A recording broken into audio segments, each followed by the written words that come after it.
My channel Lakshmi Ramana recipes. ఈరోజు మనం మంచి రుచికరమైన ఒక కాంబినేషన్ ఫుడ్ని ప్రిపేర్ చేసేసుకుందామండి. మామూలుగా నేను చాలా రకాల కాంబినేషన్ ఫుడ్స్ని వీడియోస్ అప్లోడ్ చేశాను. చాలామంది ట్రై చేసి చాలా బాగున్నాయని కామెంట్ చేశారండి. వాళ్ళందరికీ చాలా చాలా థ్యాంక్స్ అండి. ఈరోజు నేను కాంబినేషన్ ఫుడ్గా ఎండుమిరపకాయల పప్పు అండి. మేము మెంతు పప్పు అంటాం, కొంతమంది వేపుడు పప్పు అంటారు. అందులోకి కాంబినేషన్గా మనం ఏదో ఒక వేపుడిని చేసుకుంటూ ఉంటాం. ఈరోజు నేను వంకాయ వేపుడిని ప్రిపేర్ చేశానండి. చాలా బాగుంటుంది. ఇలా పప్పు చేసుకున్నప్పుడు ఇలా వెజిటేరియన్ వేపుడే కాకుండా మనం నాన్ వెజ్తో కూడా తినచ్చండి ఈ కాంబినేషన్ని. చికెన్ ఫ్రైనో, లేదు ఫిష్ ఫ్రైనో, మటన్ ఫ్రైనో, లేదు ఎండు చేప అయితే సూపర్ కాంబినేషన్ అండి. ఉప్పు చేప అంటాం కదా, కానీ నేను ఈరోజు మాత్రం వంకాయ వేపుడిని ప్రిపేర్ చేశాను. కాబట్టి ఈరోజు ఈ ఎండుమిరపకాయల పప్పు రాయలసీమ స్పెషల్ అండి. అందులోకి కాంబినేషన్గా వంకాయ వేపుడిని ఎలా ప్రిపేర్ చేసుకోవాలో కావలసిన పదార్థాలు, తయారీ విధానం ఒకసారి చూద్దామండి. ముందుగా స్టవ్ వెలిగించుకొని కుక్కర్ పెట్టేసేసుకొని ఒక 2 టేబుల్ స్పూన్ల నూనె వేసుకోవాలి. 1/2 టీ స్పూన్ ఆవాలు, 1/2 టీ స్పూన్ మినప్పప్పు, 1 టీ స్పూన్ ధనియాలు, 1/2 టీ స్పూన్ మెంతులు, 1 టీ స్పూన్ జీలకర్ర వేసుకోవాలి. ఇప్పుడు వీటిని వేగనివ్వాలి. ఇవి వేగిన తర్వాత ఒక 6 వెల్లుల్లి రెబ్బల్ని కచ్చాపచ్చాగా దంచి వేసుకోవాలి. అలాగే ఒక పెద్ద ఉల్లిపాయని ఇలా కొంచెం మీడియం సైజులో ముక్కలు కట్ చేసి వేయాలి. ఇప్పుడు ఈ ఉల్లిపాయ ముక్కల్ని 1 నిమిషం లైట్గా ఫ్రై చేసుకోవాలి. చూడండి, ఇలా ఉల్లిపాయ ముక్కలు లైట్గా ఫ్రై అయిన తర్వాత ఇందులో ఒక 8 ఎండుమిరపకాయని తుంచి వేసుకోవాలి. అలాగే కొద్దిగా పచ్చి కరివేపాకు వేసేసుకొని ఈ మిరపకాయని ఉల్లిపాయలతో పాటు 1 నిమిషం ఫ్రై చేసేసుకోవాలి. చూడండి, ఇప్పుడు ఈ ఎండుమిరపకాయలు ఒక 1/4 వంతు వేగాయి. ఇందులో 1 కప్పు కందిపప్పు వేసేసుకోవాలి. ఇది ఒక 250 గ్రాముల కందిపప్పు ఉంటుంది. ఈ పప్పుకి కందిపప్పు ఏమి కడగమండి, మీకు కావాలంటే కడుక్కోవచ్చు. ఇప్పుడు మీడియం ఫ్లేమ్లో ఇలా కలుపుకుంటూ దోరగా వేయించుకోవాలి. కమ్మటి వాసన రావాలి. ఇంకా మనకు ఈ పప్పు బాగా దోరగా వేగే లోపల ఆ ఎండుమిరపకాయలు, ఆ ఉల్లిపాయలు కూడా బాగా వేగిపోతాయి. చూడండి, కందిపప్పు దోరగా వేగింది, మంచి కమ్మటి వాసన వస్తూ ఉంది. ఇప్పుడు ఇందులో ఒక 1/2 టీ స్పూన్ పసుపు పొడి, 1/2 టీ స్పూన్ కారం పొడి, 1/2 టీ స్పూన్ ధనియాల పొడి. మనం ధనియాలు వేసినా కూడా కొంచెం ధనియాల పొడి వేయాలి. అలాగే ఒక 2 పెద్ద టమాటోని ఇలా కొంచెం ముక్కలుగా కట్ చేసి వేసుకోవాలి. తర్వాత కొద్దిగా చింతపండుని కడిగి వేసేసుకోవాలి. ఇప్పుడు ఈ టమాటోలు వేసిన తర్వాత 1 నిమిషం ఫ్రై చేసేసుకోవాలి. లైట్గా టమాటోలు మగ్గాలి. చాలండి, టమాటో లైట్గా మగ్గితే సరిపోతుంది. ఇప్పుడు ఇందులో మనం నీళ్లు వేసేసుకుందాము. మనం కప్పు కందిపప్పు తీసుకున్నాం కదా, ఆ కప్పుతో ఒక 4 కప్పులు నీళ్లు వేసుకుంటే సరిపోతుంది. అంటే కొంతమంది ఈ పప్పుని గట్టిగా ఇష్టపడతారు, కొంతమంది కొంచెం లూజ్గా ఉంటే కూడా ఇష్టపడతారు. చూడండి, ఇప్పుడు ఈ విధంగా ఉంటే సరిపోతుంది. కుక్కర్కి మూత పెట్టేద్దాం. ఇప్పుడు హై ఫ్లేమ్లో ఒక 3 విజిల్స్ వస్తే సరిపోతుందండి. ఉడకపోతే మళ్ళీ ఇంకొక విజిల్ ఎక్స్ట్రా పెట్టుకోవచ్చు. మరీ మెత్తగా ఉన్నా కూడా బాగుండదు. ఇప్పుడు పప్పు ఉడికిపోయిందండి, విజిల్స్ వచ్చేసింది. ఇప్పుడు దీన్ని తీసి పక్కన పెట్టేసుకొని ఈరోజు ఈ పప్పులోకి నేను కాంబినేషన్గా వంకాయ వేపుడిని ప్రిపేర్ చేస్తున్నాను. అది ఎలాగో చూద్దాము.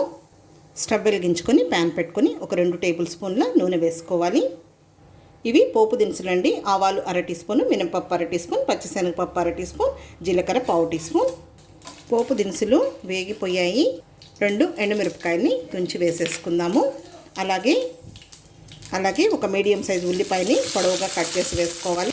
కొద్దిగా కరివేపాకు వేసేసుకొని ఉల్లిపాయ ముక్కల్ని 1 నిమిషం ఫ్రై చేసుకోవాలి. ఇప్పుడు ఉల్లిపాయ ముక్కలు లైట్గా ఫ్రై అయిన తర్వాత ఇందులో కట్ చేసి పెట్టుకున్న వంకాయ ముక్కలు వేసుకోవాలి. ఈ వంకాయ ముక్కల్ని మనం కోసిన తర్వాత ఉప్పు నీళ్ళల్లో వేసి పెట్టుకోవాలి. నేను ఈ కలర్లో ఉన్న వంకాయలు వేస్తున్నాను. మీరు తెల్ల వంకాయలైనా ఫ్రై చేసుకోవచ్చు, బాగుంటుంది. ఇక్కడ నేను ఒక 1/2 కేజీ వంకాయలు వేస్తున్నాను. ఇప్పుడు ఇందులో ఒక 1/2 టీ స్పూన్ పసుపు పొడి వేసుకోవాలి. అలాగే కొద్దిగా రాళ్ళుప్పు వేయాలి. ఇప్పుడు ఈ వంకాయ ముక్కల్ని మీడియం ఫ్లేమ్లో ఇలా కలుపుకుంటూ ఒక 5-6 నిమిషాలు ఫ్రై చేసేసుకోవాలి. నేను వంకాయ ముక్కల్ని ఇలా సన్నగా పొడవుగా కట్ చేశానండి. మీకు కావాలంటే కొంచెం ఇలా హాఫ్కి కూడా కట్ చేసుకోవచ్చు, కానీ ఈ విధంగా అయితే బాగుంటుందండి. ఇప్పుడు కొద్దిగా నీళ్లు వేసుకుందాం. నీళ్లు కొద్దిగా చల్లుకుంటే సరిపోతుంది. మూత పెట్టేద్దాము. ఒక 5-6 నిమిషాలు మీడియం ఫ్లేమ్లో కొంచెం మగ్గనివ్వాలి. మధ్య మధ్యలో మనం ఒకసారి కలిపేసుకుంటే సరిపోతుంది. మనకు వంకాయ ముక్కలు ఫ్రై అయ్యే లోపల పప్పు చూడండి ఉడికిపోయింది. చూడండి ఈ విధంగా ఉడకాలి. ఇప్పుడు ఇందులో మనం రుచికి సరిపడా రాళ్ళుప్పు వేసేసుకుందాము. వేడి మీద మనకు కరిగిపోతుంది. ఇప్పుడు పప్పు గుత్తితో ఈ ఎండుమిరపకాయల్ని, ఆ చింతపండు, తర్వాత అక్కడక్కడ టమాటోల్ని ఇలా రుద్దేసుకోవాలి. తర్వాత ఈ పప్పు చేసుకున్నప్పుడు వెజిటబుల్ వేపుడే కాదండి, ఎండు చేప అంటాం కదా, ఉప్పు చేప, అది మంచి కాంబినేషన్. అలాగే చికెన్ ఫ్రై కానీ, ఫిష్ ఫ్రై కానీ, మటన్ ఫ్రై కానీ చాలా బాగుంటుంది. మనం పప్పుని మ్యాష్ చేసేటప్పుడు ఆ ఎండుమిరపకాయల్ని కొంచెం మ్యాష్ చేస్తే బాగుంటుందండి, కారం ఫ్లేవర్ అంతా దిగి. ఓకే అండి, చాలు. మరీ మెత్తగా మనం మ్యాష్ చేసినా బాగుండదు. చూడండి ఈ విధంగా ఉంటే సరిపోతుంది. ఇప్పుడు ఇది తీసి పక్కన పెట్టేసుకుందాం. వంకాయ కూడా వేగిపోయింది. చూద్దామండి. ఇంకేం మనం మూత పెట్టాల్సిన అవసరం లేదు. ఇలా కలుపుకుంటూ ఇంకొక నిమిషం ఫ్రై చేసుకుంటే సరిపోతుంది. మరీ మెత్తగా ఉన్నా కూడా బాగుండదు వంకాయ వేపుడు. చాలండి, వేగిపోయింది. మామూలుగా మనం తక్కువ ఆయిల్తో మనం టేస్టీగా ప్రిపేర్ చేసేసుకోవచ్చు. ఇప్పుడు ఇందులో ఒక 6 వెల్లుల్లి రెబ్బలని కచ్చా పచ్చాగా దంచి వేసేసుకోవాలి. అలాగే 1 టీ స్పూన్ కారం పొడి, 1/2 టీ స్పూన్ ధనియాల పొడి, కచ్చా పచ్చగా దంచుకున్న పుట్నాల పొడి 1 టీ స్పూన్ వేసుకోవాలి. మనం ముందుగానే ఉప్పు వేసాం. ఇప్పుడు ఈ కారం ఇవన్నీ వేసాం కాబట్టి 1 చిటికెడు సాల్ట్ వేసేసుకోవాలి. ఇప్పుడు మీడియం ఫ్లేమ్లో ఇదంతా కలుపుకొని 1 నిమిషం ఫ్రై చేసుకోవాలి. ఈ వేపుళ్ళు కూడా మనం చాలా డిఫరెంట్ స్టైల్లో చేయొచ్చండి, కానీ ఈ విధంగా మనం చేసుకున్నామంటే టేస్ట్ బాగుంటుంది. పుట్నాల పొడి వేసుకొని చాలండి. ఇప్పుడు మనం స్టవ్ ఆఫ్ చేసేసుకుందాము. చివరగా కొంచెం కొత్తిమీర వేసేసుకుందాము, సన్నగా చాప్ చేసేసుకొని. అంతే అండి. ఇప్పుడు ఈ 2 డిష్ అవుట్ చేసేసుకుందాము. కాంబినేషన్ అయితే ఎక్సలెంట్గా ఉంటుంది. ఇప్పుడు ముందుగా మనం చేసుకున్న ఈ పప్పుని డిష్ అవుట్ చేసేసుకుందాం. ఈ పప్పుని కొంతమంది మెంతి పప్పు, వేపుడు పప్పు, ఎండుమిరపకాయల పప్పు అలా అంటారండి.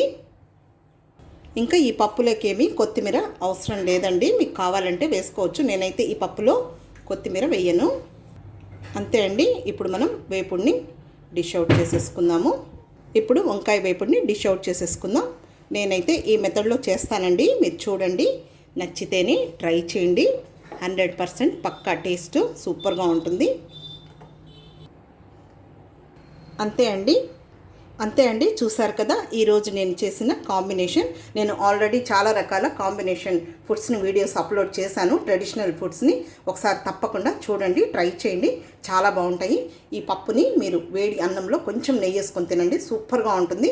ఇక్కడ పప్పు ఇదే అయినా వెజిటబుల్ వేపుడు అనేది మారుతూ ఉంటుంది, కాబట్టి తప్పకుండా ట్రై చేయండి. ఈ వీడియో మీకు నచ్చినట్లయితే నా యూట్యూబ్ ఛానల్ లక్ష్మీ రమణ రెసిపీస్ని కొత్తగా చూస్తున్నవారైతే నా ఛానల్ని తప్పకుండా సబ్స్క్రైబ్ చేసుకోండి. నచ్చితే లైక్ చేయండి, షేర్ చేయండి. ఇంకొక మంచి వంటతో మళ్ళీ కలుద్దాం. నమస్తే అండి.